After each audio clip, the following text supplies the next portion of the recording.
কেতলির চা খাওয়ার জন্য আসছি, আসেন সবাই। কেতলির চা কয় টাকা করে দেখি, কত টাকা নেয়। আর জায়গাটা খুব ভাইরাল।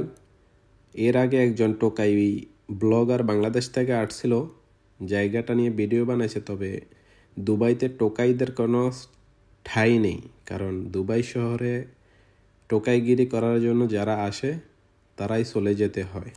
যাদের উদ্দেশ্য ভালো না তারা থাকতেই পারে না।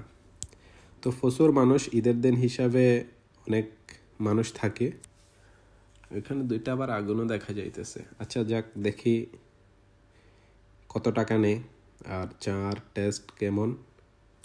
আমি এখানে থাকি, তবে কখনো খাওয়া হয়নি। তো আজকে ভাবলাম ভিডিও করে ফেলে নিয়েও দেখি চা কিরকম লাগে।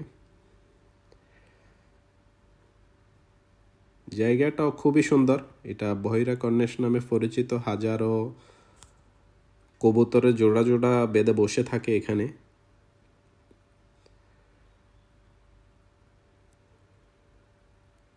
চা নাকি 2 দেরাম করে, আবার জাফরান দিয়ে যারা নেবে তাদেরগুলো 5 দেরাম করে।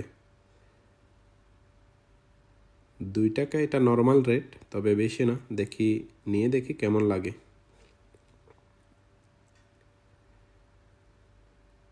ওরা বলতেছে জাফরানেরটা খাওয়ার জন্য ফার্ম দিতেছে, ফার্ম বেরিয়ে 5 টাকা দেখে আর নেয় নাই। ভিডিও বানাইতেছি দেখা ও আমারে দামিটা ধরাই দিতেও চাইছিল, বা আমি এত দাম দিয়ে চা খাওয়ার জন্য আসি নাই।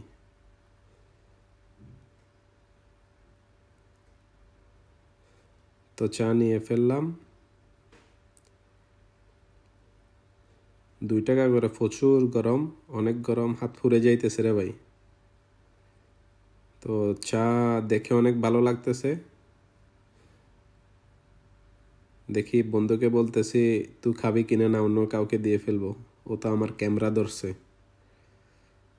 তো চাটার টেস্ট আসলে অন্যরকম। 2 টাকার চা হলেও টেস্ট আছে। চাটা বাংলার প্রায় 70 টাকার মতন ফুটছে 2 দেরহামে। আর 5 টাকা জাফরানের যেটা, এটা বাংলার প্রায় 200 টাকার মতন চলে গেছে।